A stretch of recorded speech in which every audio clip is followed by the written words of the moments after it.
नमस्कार दर्शक, मराठीमध्ये आपल्या सगळ्यांचं स्वागत आहे। निवडणुका शांततेत, पारदर्शक, कुठलेही कायदे सुव्यवस्था बिघडू नये आणि काहीही वादविवाद होऊ नयेत यासाठी आचारसंहितेची बंधनं नियम घालून दिलेले आहेत। 1967 पासून केरळ येथून या आचारसंहितेच्या नियमावलीला सुरुवात झालेली आहे।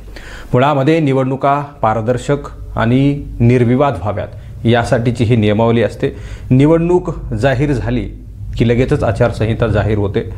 मुळामध्ये महाराष्ट्राच्या विधानसभा निवडणूक 2024च्या आचारसंहितेची घोषणा 15 ऑक्टोबर रोजी जाहीर झाली आणि 15 ऑक्टोबरपासून निवडणुकीची आचारसंहिता लागू करण्यात आलेली आहे आणि त्या सर्व निवडणूक लढवणाऱ्या उमेदवारांना त्या आचारसंहितेचं पालन करावं लागतं, नियमांचं पालन करावं लागतं आणि ते सगळे नियम आचारसंहिता लागू होताच निवडणूक निर्णय अधिकाऱ्याकडून जाहीर केले जातात आणि त्या नियमांचं पालन निवडणूक लढवणाऱ्या उमेदवाराला करावं लागतं। मात्र या नियमांना काही लोक फाट्यावर मारत आपली मनमानी करतात।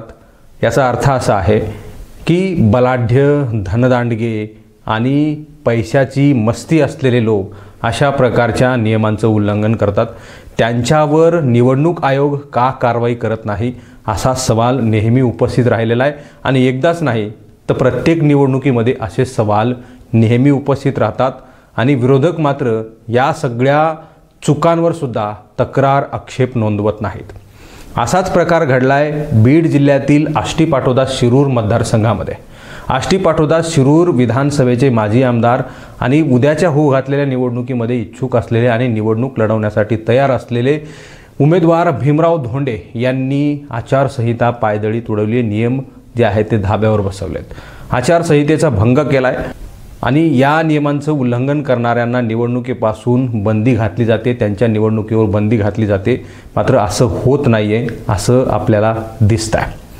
तर आष्टी-पाटोदा शिरूर विधानसभा मतदारसंघाचे माजी आमदार भीमराव धोंडे यांनी भटक्या विमुक्त जातीसाठीचा एक मेळावा आयोजित केला होता आणि या मेळाव्याला रॅलीनं सुरुवात करण्यात आली।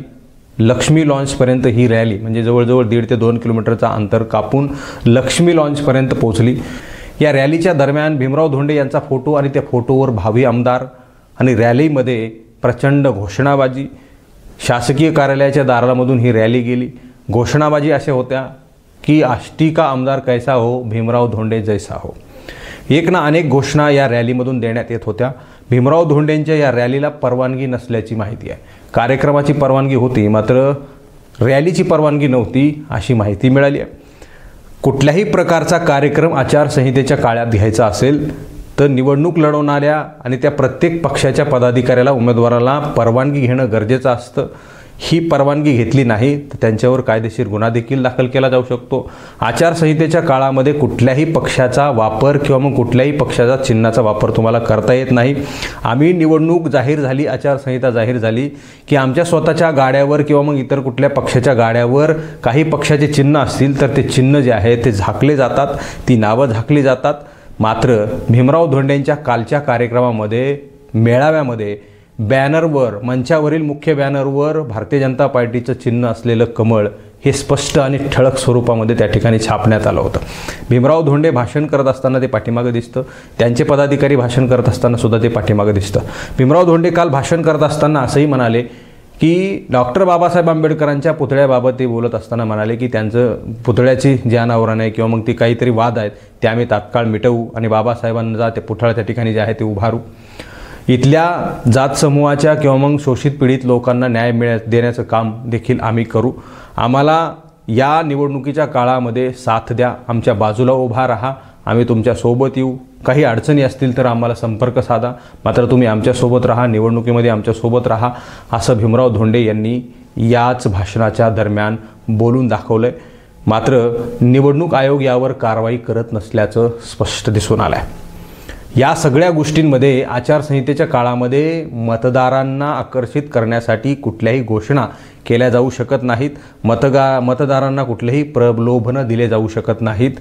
ठीक आहे, तुम्ही कुठल्या घोषणांचं उद्घाटन करत नसाल, कुठल्या एखाद्या वास्तूचं उद्घाटन करत नसाल, कुठल्या शासकीय इमारतीचा वापर करत नसाल, मात्र आचारसंहितेच्या काळामध्ये मतदारांना कुठलीही प्रलोभनं तुम्ही देऊ शकत नाहीत। जातीय, धार्मिक आणि या सगळ्या गोष्टींमधून तुम्ही मतदारांना आकर्षित करू शकत नाहीत। मात्र रॅलीच्या दरम्यान भीमराव धोंडे यांच्या रॅलीमध्ये डॉक्टर बाबासाहेब आंबेडकर चौक आष्टी या ठिकाणी डॉक्टर बाबासाहेब आंबेडकरांचा फोटो असलेला आणि अशोक चक्र असलेला त्या ठिकाणी निळा ध्वज उभा आहे आणि त्या ध्वजाच्या आजूबाजूला उभा राहून घोषणाबाजी करत त्या ध्वजाचं आकर्षण दाखवत त्या ठिकाणी मतदारांना आकर्षित करण्याचं काम भीमराव धोंडेंनी केलं आहे।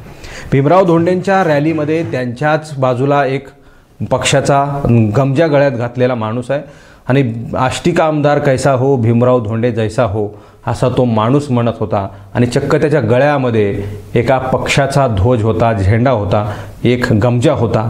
हे आचारसंहितेचं उल्लंघन नाही का, असा सवाल या ठिकाणी मला निवडणूक आयोगाला विचारायचा आहे आणि निवडणूक आयोग या सगळ्या गोष्टींवर काय नेमका निर्णय घेणार आहे याची वाट मराठी महाराष्ट्र पाहते आहे। महाराष्ट्रामध्ये कायदा सुव्यवस्था, महाराष्ट्रामध्ये नियमावली काय, महाराष्ट्रामध्ये संविधानावर चालणाऱ्या निवडणुका, महाराष्ट्रामध्ये आचारसंहितांची नियमावली पाळली जात नाही हे आम्हाला गेल्या 10 वर्षांपासून माहीत आहे। मात्र आम्ही वारंवार सरकारला सांगत आहोत की ही नियमावली आहे आणि ही तुम्हाला पाळावी लागणार आहे। मुळामध्ये सामान्य लोकांना आचारसंहितेचे नियम लागू होतात, मात्र भीमराव धोंडेंसारख्या धनदांडग्या आणि बलाढ्य नेत्यांना असे नियम धाब्यावर बसवून सुद्धा काहीही फरक पडत नाहीत। निवडणूक आयोग यांचं काहीही दखल घेणार नाही। याचा अर्थ असा होतो की भीमराव धोंडेंना वाटतं की निवडणूक आयोग माझं काहीही वाकडं करू शकत नाही, म्हणून त्यांनी भर दिवसा अशा प्रकारची घोषणाबाजी, पत्रकबाजी आणि पक्षाचे चिन्ह लावून सभा घेतली। याचा अर्थ मी सांगितल्याप्रमाणे असाच आहे की निवडणूक आयोग आमचं काहीही बिघडू शकत नाही।